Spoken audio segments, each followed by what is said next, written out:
کہ آج نعوذ باللہ محمد صلی اللہ علیہ وسلم کا کام ہی تمام کر۔ راستے میں ان کو ایک شخص ملا، بنو زیرہ کا تھا یا بنو مخزوم میں سے تھا۔ اس نے کہا عمر کہاں کے ارادے؟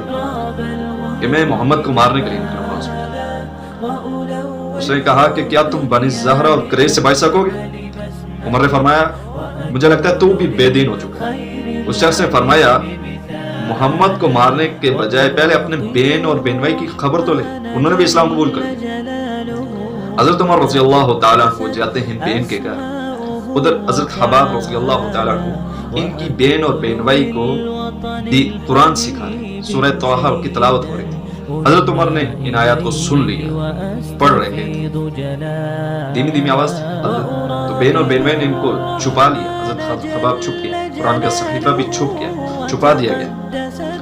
اتنے میں عمر فاروق رضی اللہ تعالیٰ عنہ نے پوچھا کیا باتیں ہو رہی تھی؟ انہوں نے کہا کہ ہم آپس کی باتیں کر رہے تھے، کہ مجھے لگتا ہے یہ آپس کی باتیں نہیں، تم قرآن پڑھ رہے تھے۔ اس کے بعد بینوائی کو مارا۔ بینوائی نے اتنا کہا کیا تمہارے دین کے بجائے کسی اور دین میں حق نہیں ہو سکتا؟ یہی کہنا تھا کہ ان کو مارنا شروع کیا۔ جب بین آئی اپنے حامد کو چھڑا گئی تو ان کو بھی مارنا شروع ہو گیا۔ اتنے زور سے ان کو تھپڑ مارا کہ ان کا چہرہ خون آلود ہو گیا۔ تب حضرت عمر کی بہن فاطمہ جلال میں آگے، انہوں نے کہا کہ میں گواہی دیتی ہوں کہ اللہ کے سوا کوئی معبود نہیں اور محمد رسول اللہ صلی اللہ علیہ وسلم اللہ کے رسول ہیں۔ یہ باتیں سن کر، یہ کلمات سن کر، اپنے بہن کا خون آلود چہرہ دیکھ کر عمر پریشان ہو گئے، ندامت محسوس کر رہے۔ انہوں نے کہا اس قرآن کو مجھے دو، اس صحیفے کو مجھے دو کہ میں پڑھ سکوں۔ بہن نے کہا پہلے آپ غسل کر لیجیے۔ غسل کرتے ہیں، پاک صاف ہوتے ہیں، اس کے بعد ان کو ان آیات کی تلاوت کر کے سنا، ان کے دل بے اثر کر دیا۔ انہوں نے کہا میں نے اسلام کو قبول کر لیا۔ خباب رضی اللہ تعالیٰ عنہ باہر آ گئے، خوشی سے باہر آئے، اور انہوں نے یہ کلمات دہرائے کہ اللہ کے نبی صلی اللہ علیہ وسلم نے آپ کے لیے دعا کی تھی کہ اے اللہ کہ عمر کو اسلام کے لیے قبول کیجیے، ابو جہل بن ہشام اللہ کے نزدیک جو زیادہ پسندیدہ تھے وہ آپ ہیں۔ حضرت عمر رضی اللہ تعالیٰ عنہ کو آپ صلی اللہ علیہ وسلم کے پاس لے کے آپ صلی اللہ علیہ وسلم کوہ صفا کے مکان پر تشریف فرما تھے، دستک دی۔ ایک صحابی نے اٹھ کر دیکھا عمر آ رہے۔ حضرت حمزہ رضی اللہ تعالیٰ عنہ بھی اندر بیٹھے تھے۔ اللہ کے نبی صلی اللہ علیہ وسلم پر وحی نازل ہو رہی تھی۔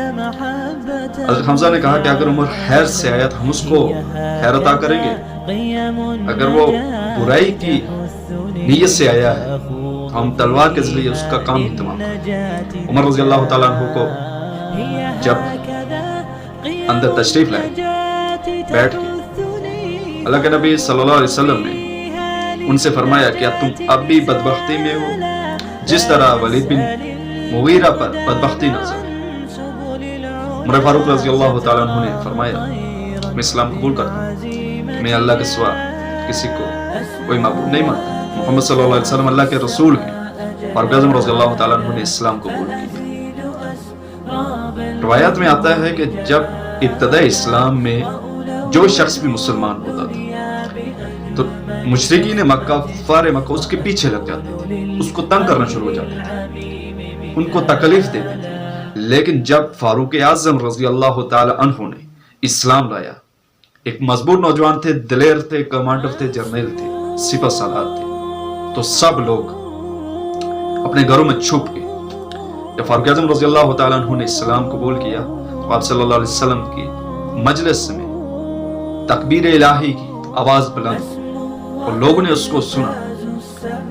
فاروق اعظم رضی اللہ تعالیٰ کے اسلام قبول کرنے سے، حضرت حمزہ رضی اللہ تعالیٰ عنہ کے اسلام لانے سے جو اسلام کو قوت ملی، جو طاقت ملی، وہ تاریخ اسلام میں اس سے پہلے نہیں تھی۔ فاروق اعظم رضی اللہ تعالیٰ عنہ، ابن عباس بیان کرتے ہیں کہ میں نے فاروق اعظم رضی اللہ تعالیٰ عنہ سے پوچھا کہ آپ کو فاروق کا لقب کس وجہ سے ملا، کہ آپ کا کیا کریکٹر تھا؟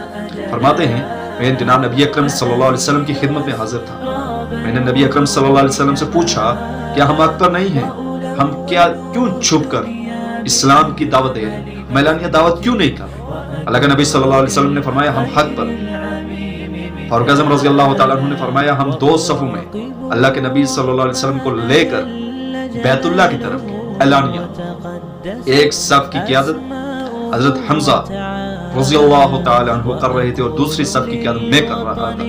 جب ہم بیت اللہ میں گئے, اعلانیہ بیت اللہ میں گئے, عبادت کی, تب سے مجھے یہ لگا جو حق اور باطل کے درمیان جدائی کا.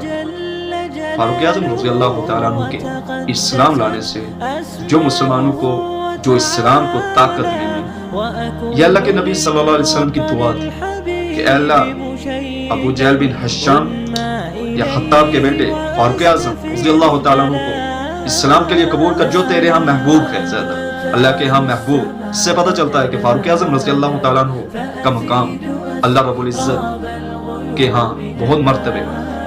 یہ تھا آج کا میرا ٹاپک. امید کرتا ہوں کہ آپ کو میری یہ باتیں پسند آئی ہوں گی. اس میں نے جو غلطی کوتاہی کی اس پہ اپنے بھائی ثقل مشتاق چغتائی کو معاف کر دیجیے, ان کی اصلاح کر دیجیے گا. آنے والی میرے ویڈیو میں اس سے آگے بات کروں گا سیرت النبی صلی اللہ علیہ وسلم پر. اپنے بھائی ثقل مشتاق چغتائی کو یوٹیوب پہ سپورٹ کیجیے, ان کے چینل کو پروموٹ کرنے میں ان کی مدد کیجیے. ہمارے آنے والی ویڈیو کے لیے لائک کر دیجیے اور بیل آئیکن کے بٹن کو کلک کر دیجیے, ہمارے چینل کو سبسکرائب کر دیجیے. وآخر دعوانا الحمدللہ. عزم الرجال مجال وأبر